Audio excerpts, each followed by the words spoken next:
नमस्कार दोस्तों। रात को हम सोते हैं, सोते हुए हम सैकड़ों सपने बुनते हैं।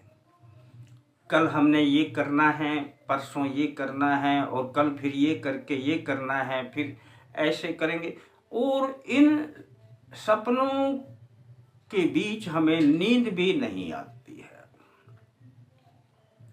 और जब बहुत से सपने इकट्ठे हो जाते हैं, नींद आती है, लेट नींद आती है, तो आंख भी हमारी नहीं खुलती। सूर्य उदय होने के बाद हम उठते हैं, आलस्य भरा रहता है, और हम जो काम सोचते हैं वो उस दिन का वो एक भी पूरा नहीं हो पाता है। और वे सोचे हुए सारे काम यूं ही पड़े रहते हैं। एक व्यक्ति इसी प्रकार की बातें सोचता रहता था, और उसको नौकरी लग गई फौज में। फौज में नौकरी लग गई तो उसे कहा, तो ट्रेनिंग चलती है, सावधान हो जाओ। तो सब सावधान हो जाते हैं ट्रेनिंग में, वह वैसे ही खड़ा रहता है। फिर विश्राम, फिर आगे मोड़, फिर पीछे मोड़, फिर दाएं मोड़, बाएं मोड़। सब जो भी लड़के थे वे अपना काम करते हैं, परंतु वह ज्यों की त्यों खड़ा रहता है। उससे पूछा गया कि भाई, जब हम बोल रहे हैं कि सावधान, विश्राम, आगे मुड़ो, पीछे, तुम ऐसे ही क्यों खड़े हो? तब उसने कहा कि मैं सोच रहा हूं कि मैं सावधान हो जाऊंगा तो फिर आगे आप फिर क्या कहेंगे, फिर मुझे क्या करना है। फिर आपने कहा आगे मुड़ो, फिर पीछे मुड़ो, फिर जैसे थे वैसे ही हो जाओ। तो फिर जैसे थे वैसे तो हम हो ही रहे हैं, फिर ये बारी बारी आगे मुड़ना, पीछे मुड़ना, इसकी जरूरत क्या है?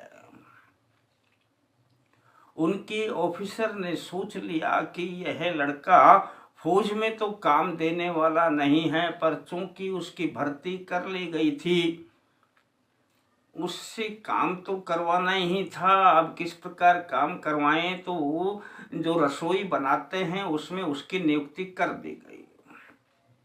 भाई, तुम खाना बनाओ, तुम्हारे बस का युद्ध करना नहीं है। अगर सामने से दुश्मन आ गया, तुम 10 बार सोचोगे मैं गोली चलाऊं ना चलाऊं, इतनी देर में तो तुम मारे जाओगे।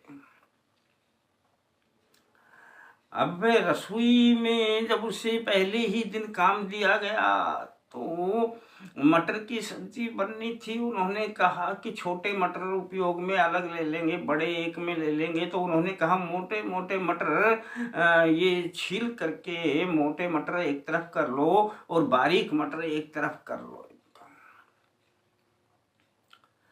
अब वह खाना बनाने की तैयारी थी, वो जैसे ही मटरों को लिया तो ज्यों की त्यों मटर रखे हुए थे, वह छील ही नहीं पा रहा था। उसने आकर के पूछा रसोई का, जो रसोई तैयार करने वाला था, भाई तुमने मटर छीले क्यों नहीं? मैं छील तो देता, लेकिन मैं समझ नहीं पाया कि छीलने के बाद मोटे मटर एक तरफ कर दूं, बारीक मटर एक तरफ कर दूं, फिर बीच के मटर का क्या होगा? उसने कहा कि तुम कोई काम नहीं कर सकते हो। ऐसे व्यक्तियों का क्या होता है यह तो पता नहीं, पर हाँ, उसके पास वो पहले जब भर्ती हुआ फौज में, उससे पहले एक लड़की से प्रेम किया करता था। उस लड़की ने उन्हें शादी करने की अपनी बात कही, तो उसने कहा था कि फिर मैं सोचकर बताऊंगा।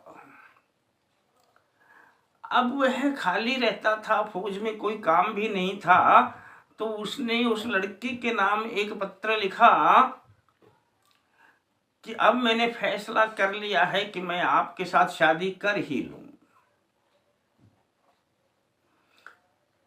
लड़की का पत्र आया, उनके पास में जवाब आया और लड़के ने कहा कि मेरी तो 2 बच्चे भी हो चुके हैं, मेरी शादी हो चुकी है, तुम सोचते रहो, जीवन भर सोचते रहोगे।